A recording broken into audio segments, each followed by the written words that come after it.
இன்னைக்கு வந்து 11ஆம் வகுப்புல விலங்கியல் பாடத்துல 2ஆம் பாடம் விலங்குலகத்தை பற்றி பார்க்க போறோம். விலங்குலகம் அப்படின்னாக்கா விலங்குகளை பற்றி பார்க்கணும். இன்னைக்கு வந்து உலகிலே வந்து பார்த்தாக்கா பல மில்லியன் கணக்கான விலங்குகள் வந்து வாழ்ந்து கொண்டிருக்கிறது. அந்த விலங்குகள் புது புது விலங்குகள் வந்து தினந்தோறும் கண்டுபிடிக்கப்பட்டு வருகிறது. இருந்தாலும் கூட அந்த விலங்குகள் வந்து எப்படி வந்து வகைப்படுது, எதன் அடிப்படையில் விலங்குகளானது வகைப்படுத்துறாங்க அப்படின்னாக்கா நெருங்கிய தொடர்புடைய பண்புகளின் அடிப்படையில் தான் விலங்குகள் பண்றாங்க வகைப்படுத்துறாங்க. அதன் அடிப்படையில் வந்து பார்க்கும்போது பார்த்தாக்கா உலகிலே வந்து பார்த்தாக்கா 35 தொகுதிகள் கொண்ட விலங்குகள் வந்து இருக்கு. அதில் குறிப்பாக பார்த்தாக்கா முதன்மையானது அப்படின்னாக்கா 11 தொகுதிகள் உங்களுக்கு கொடுக்கப்பட்டிருக்கு. அதில் குறிப்பாக சொல்லணும் அப்படின்னாக்கா 2 வகையாக விலங்குகள் வந்து வகைப்படுத்துறாங்க. முதுகு நாணுடைய விலங்குகள், இதுல முதுகு நாணற்ற விலங்குகள்ல 99% விலங்குகள் வந்து இந்த உலகத்துல வாழ்ந்து கொண்டிருக்கிறது. மீதி 1% தான் முதுகு நாணுடைய விலங்குகள். ஸோ இன்னைக்கு அதை பத்தி தான் நம்ம வந்து பார்க்கணும். குறிப்பா வந்து பார்த்தாக்கா அந்த 11 தொகுதிகள்ல நம்ம பார்க்க போறது முதல்ல முதுகு நாணற்ற விலங்குகள். முதுகு நாணற்ற விலங்குல நிறைய தொகுதி இருக்கு. அதுல ஃபர்ஸ்ட் நான் வரிசை சொல்லிடுறேன். முதல் தொகுதி என்ன அப்படின்னாக்கா துளையுடலிகள். துளையுடலிகள் கோரிஃபெரா அப்படின்னா. இரண்டாவது என்ன தொகுதி அப்படின்னாக்கா நிடேரியா. மூணாவது என்ன தொகுதி அப்படின்னாக்கா டீனோஃபோரா. மூணாவது தொகுதி என்னங்க டீனோஃபோரா. இன்னொரு தொகுதி என்ன அப்படின்னாக்கா பிளாட்டிஹெமினஸ். இது பேரு பிளாட்டிஹெமினஸ். இன்னொரு வந்து ஆஸ்கெமினஸ். இது பேரு ஆஸ்கெமினஸ். தொகுதி பிளாட்டிஹெமினஸ் சொன்னா சோ இதுதான் வந்து கட்டை புழுக்கள் அப்படி சொல்றோம். அதாவது நாடார் சொல்லுவோம். அடுத்தது தொகுதி ஆஸ்கெமினஸ். ஆஸ்கெமினஸ்னாக்கா உருளை புழு சொல்லுவோம். இதுல பாத்தீங்கன்னாக்கா ஆண் புழு வந்து நீளம் வந்து குறைவா இருக்கும், பெண் புழு வந்து நீளம் வந்து இருக்கும் அதிகமா இருக்கும். அடுத்தது தொகுதி வளைத்தசை புழுக்கள். எடுத்துக்காட்டு வந்து மண்புழு. எடுத்துக்காட்டு மண்புழு.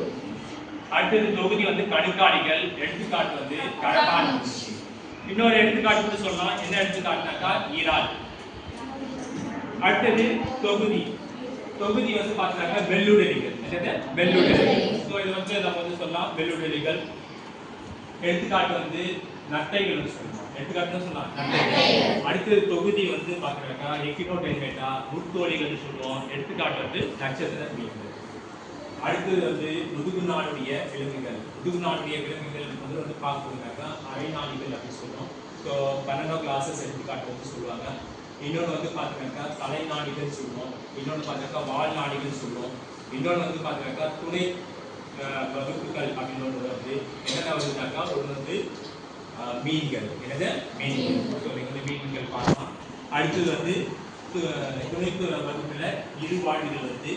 அடுத்தது வந்து ஊர்வனை எடுத்துக்காட்டு வந்து வாடான் வந்து சொல்லலாம். அடுத்தது வந்து அரைப்பறை. அதுக்கப்புறம் வந்து பார்த்தீங்கன்னா வாழுத்தீங்கள். ஸோ இது வந்து பார்க்கலாம் பாம்புல எது வரும் அப்படின்னாக்கா ஊர்வனத்தில் வரும். என்ன வரும் ஊர்வனை. ஸோ இப்போ நம்ம பார்க்க போற முதல் தொகுதி என்ன தொகுதி அப்படின்னாக்கா என்ன தொகுதி துளையுடலிகள். என்ன தொகுதி துளையுடலிகள். இதை பற்றி தான் இன்னைக்கு வந்து பார்க்க போறோம்.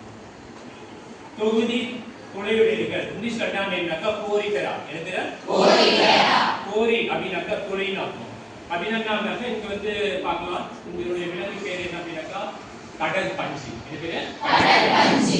இதுல பார்த்தீங்கன்னாக்கா உடலின் முழுவதும் துளைகளை கொண்டு காணப்படும். உடலின் முழுவதும் தான் இருக்கும் துளைகளை கொண்டு காணப்படும். இது வந்து பார்த்தீங்கன்னா நீரில் வாழ்வது. பெரும்பாலும் பார்த்தீங்கன்னா கடல் நீரில் வாழும். பெரும்பாலும் இருக்கும் கடல் நீரில் வாழும். பெரிதா துளைகள் உடலை சுற்றி தான் இருக்கும் துளைகள் இருக்கும். எங்க வாழும் கடல் நீரில் வாழும். சரி, அடுத்தது இதை பத்தி வந்து பார்க்கணும். என்ன மெயினா அப்படின்னாக்கா இது வந்து உடல் சமச்சீர் அற்றவை. உடல் சமச்சீர் அற்றவை அப்படின்னாக்கா இந்த உடலின் மையத்துல பிளவு ஏற்படுத்தும் போது சமமா பிரியாது. அதனால இந்த உடல் சமச்சீர் அற்றவை. இது வந்து ஒழுங்கற்ற வடிவத்தில் இருக்கு. அயற்ற வந்து பார்த்தா சிலர்லாம் வந்து ஆட சமச்சீர் உடையாது. சிலர் எப்படி இருக்கும் ஆட சமச்சீர் உடையாது. இதுல வந்து பாத்தீங்கன்னாக்கா மிக முக்கியமானதாக்கா வெளி அடுக்குல என்ன செல் இருக்கும், உள்ளடுக்குல என்ன செல் இருக்கும். வெளி அடுக்குகளுக்கு என்ன பேர் அப்படின்னாக்கா பினபோசைட்டுகள். என்ன பேரு பினபோசைட்டுகள். உள்ளடுக்குக்கு என்ன பேருனாக்கா வைனோசைட்டுகள். என்ன பேரு வைனோசைட்டுகள். வெளியெடுக்கிறது வந்து பினோசைட்டோசிஸ் வந்து பார்த்தோம். இதோட வேலை என்னன்னாக்கா உடலின் அளவு மற்றும் வடிவத்தை வந்து தீர்மானிக்கும். உள்ளடுக்குல வந்து பார்த்தீங்கன்னாக்கா முக்கியமா என்னன்னாக்கா குவேனோசைட்டுகள் இருக்கு, கழுத்து பட்டை செல்கள் இருக்கு. இல்ல மெயினா வந்து பார்த்தீங்கன்னாக்கா சுவாசம், சுற்றோட்டம், கழிவு நீக்கம் போன்ற பணிகள்ல முக்கியமா ஈடுபடும். இந்த கடற்பஞ்சுல மிக முக்கியமான சிறப்பு பண்பு என்ன அப்படின்னாக்கா நீர்க்குழல் மண்டலம் இருக்கு. எனவே இந்த நீர்க்குழல் மண்டலத்துடைய வேலை என்ன அப்படின்னாக்கா சுற்றோட்டம், அப்புறம் சுவாசம், உணவூட்டம் மற்றும் கழிவு நீக்கம் போன்ற வேலைகள் வந்து செய்யக்கூடியதான் தான் இந்த நீர்க்குழல் மண்டலம். இதுதான் வந்து பார்த்தீங்கன்னாக்கா இது கடற்பஞ்சு அப்படின்னு சொல்லுவோம். இது வந்து செரிமான மண்டலம் கிடையாது, சுற்றோட்ட மண்டலம் கிடையாது. ரொம்ப முக்கியமானது இந்த இடத்துல பார்த்தீங்கன்னாக்கா இருபால் உயிரிகள். இருபால் உயிரினாக்கா இந்த உயிரில ரெண்டுமே இருக்கும், ஆண் உயிரி இருக்கும், பெண் உயிரி இருக்கும். ஆனாதான் இது வந்து நம்ம என்ன சொல்றோம், இருபால் உயிரிகள். இது வந்து ஒரே இடத்துல ஒட்டி வாழும், ஒரே இடத்துல தான் பண்ணா ஒட்டி வாழும், நகராது. ஸோ இனப்பெருக்கம் எப்படி செய்யும் அப்படின்னாக்கா பாலிலா இனப்பெருக்கம் மற்றும் பாலின பெருக்கம். பாலிலா இனப்பெருக்கத்தில் எப்படி நடக்கும் அப்படின்னாக்கா மொட்டு விடுதல் மற்றும் ஜம்முல்கள் மூலமாக நடக்கும். அதுக்கப்புறம் வந்து பாலின பெருக்கம். பாலின பெருக்கம் அப்படின்னாக்கா இனச்செல்கள் இணைந்து உருவாகும். நான் ஏற்கனவே சொன்னேன், இந்த உயிரிலே இரு பால் உயிரி அப்படின்னு சொன்னேன். ஆண் உயிரி இருக்கும், பெண் உயிரி இருக்கும். பட் என்ன நடக்காது, கருத்தறுத்தல் நடக்காது. பாலின பெருக்க முறையில இனச்செல்களுக்கு இணையும். எடுத்துக்காட்டு என்ன சொன்னோம் அப்படின்னாக்கா ஸ்பாஞ்சிலா, நன்னீர் கடற்பஞ்சு சொல்லுவோம். அதுக்கப்புறம் இன்னொரு முக்கியமான யூஸ் ஸ்பாஞ்சிலா, வீனஸ் புற்கடை அப்படின்னு சொல்லுவோம். இன்னொரு வந்து பார்த்தீங்கன்னா குளிர்காஞ்சி, குளிர்காஞ்சி. ஸோ இதெல்லாம் வந்து எடுத்துக்காட்டாக நம்ம வந்து சொல்லலாம். ஸோ இது வரைக்கும் பார்த்துட்டு தொகுதி உரையுகள். சரி, இப்போதான் வந்து உங்களுக்கு நான் கேள்வி இது எளியா. ஸோ இந்த கடற்பாஞ்சு மிக முக்கியமான கேரக்டர் என்னன்னாக்கா செல்கள் வந்து தளர்வாக அமைகிறது. செல்கள் இருக்கும், இது வந்து உண்மையான திசுக்களோ, உண்மையான உறுப்புகளோ, உண்மையான உறுப்பு மண்டலங்களோ கிடையாது. செல்கள் எது இருக்கும், தளர்வாக அமைக்கும். எடுத்துக்காட்டு சொல்லலாம், சொல்லலாம் தொகுதி நிவேரியா தொகுதி வந்து குறைகளுக்கு எடுத்துக்காட்டுனா கடல் பாஞ்சு நீ எழுதலாம். இது வந்து எது தொகுதி கடுக்காய்கள் எடுப்பாங்க.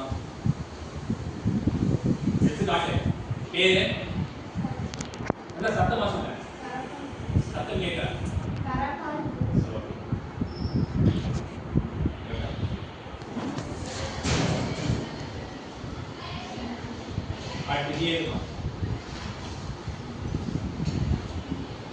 இது எது வந்து உள்ளே கொடுங்க